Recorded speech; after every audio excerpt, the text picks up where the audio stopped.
You are with me, Anushka Arora, on the 36-hour marathon, going nice and strong. I'm now joined by Dr. Joyee Basu, who is a cardiology registrar at St George's NHS Hospital Trust in London. So, Dr. Basu, welcome to the show. How are you? I'm very well, thank you. Thank you for having me. No, thank you for joining us. So, Dr. Basu, just explain to us a little bit about exactly what you do. What I did was I looked at a heart condition called hypertrophic cardiomyopathy. This is basically an abnormal thickening of the heart muscle, which is found in about 1 in 500 individuals. And what I wanted to do was kind of break down barriers about exercise in this condition. Traditionally, it's been associated with sudden cardiac death, both in athletes and the general population alike, and particularly during exercise. And so what I did was I created a project whereby I put half the individuals in the study in an exercise group where we exercised them to high intensity, and another half in a group where we sort of allowed them to do what they would like normally, usually kind of low to moderate intensity.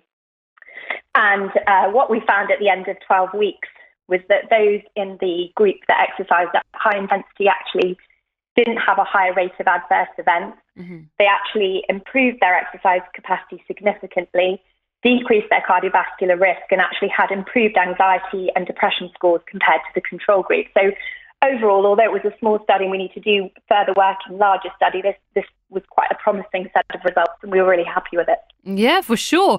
And what did it mean for you professionally when you were first appointed as a CRY research fellow? So I've always been interested in sort of inherited cardiac conditions, sudden cardiac death and sports cardiology. And so I was so honoured to be interviewed and accepted for a post at CRY because I know how much the research has really changed the way that we look at screening. I mean, for example, look at the kind of ECG studies that we've done, which have basically shown what is normal and abnormal in different ages, genders, ethnicities, athletes versus non-athletes. And this has really given us the confidence to tell people whether the ECG changes that we can see are normal or abnormal, and therefore appropriately manage people who need to be, and then, allay the anxieties of people who don't need to worry. And obviously this research has culminated in the international recommendations in athletes, which is a huge stepping stone and is used by lots of people around the world now. And I really wanted to be part of that kind of exciting move forward. Obviously, the opportunity to work with the kind of trailblazers in the field, Professor Sanjay Sharma, Dr. Michael Papadakis, Dr. Maiti Tomi, Professor Elijah Baer, all of these people are kind of at the forefront of all this research. And I think from a sort of personal level, the kind of exposure that we got to kind of athletes, this is something that, we don't normally get in the NHS. I was fortunate enough to screen the England rugby team, which was a dream. Oh, wow. By cycling. Yeah. That's interesting. And I think not just the fact that it's the England rugby team, but I just think you find out so much more in athletes.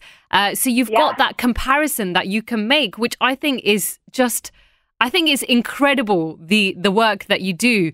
It really is something. And when I speak to people like yourself, you only kind of realize how fragile the human body is. Yeah, exactly. I mean, you don't expect somebody who you're looking at young, fit and well to suddenly drop dead. And, maybe 80% of people who have sudden cardiac death have symptoms beforehand. So I think, this is why something like CRY is just so fundamental to kind of identify the people that would otherwise be missed. Yeah, no, definitely.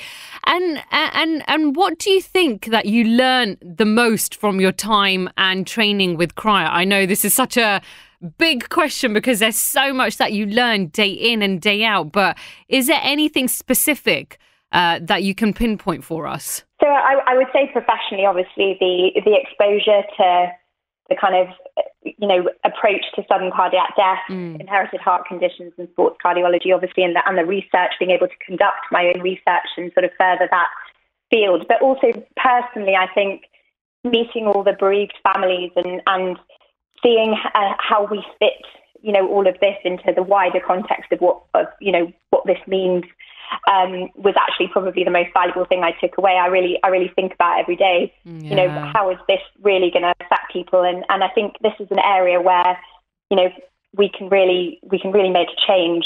So that's probably the thing that I've taken away. No, definitely. Really. I really agree with you on that one. And why do you feel that this cardiac screening is so important in young people? I know you mentioned, like, you look at a young person, young, fit, healthy, you just would never expect them to kind of just, pass away from a sudden cardiac arrest and at such a young age.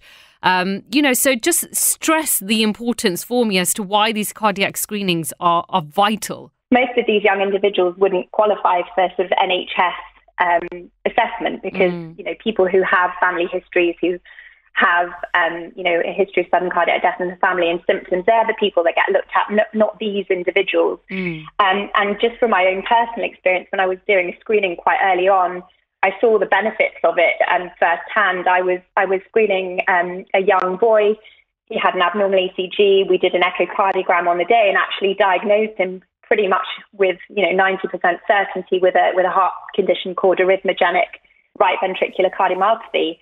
And this boy was meant to be running a marathon, and we know that this condition and very hard exercise do not go well together, and he could have had a serious event. And if CRY hadn't been screening, we could potentially have missed this, and now he gets the appropriate management and follow up, and his family gets screened. So I think, just looking at it on a personal level, from what I have seen, that's, a valuable thing to do. And we know from studies in Italy where, they have a pre-participation program that is mandatory. There's been an 80% reduction in deaths in athletes following the implementation of something like this. So I think you just need to look at the evidence around it and see how much of an impact something like cardiac screening through CRY is having. Finally, Dr. Basu, do you have any message that you would like to give to our Sunrise listeners about and as to why it's so important to help support the charity CRY?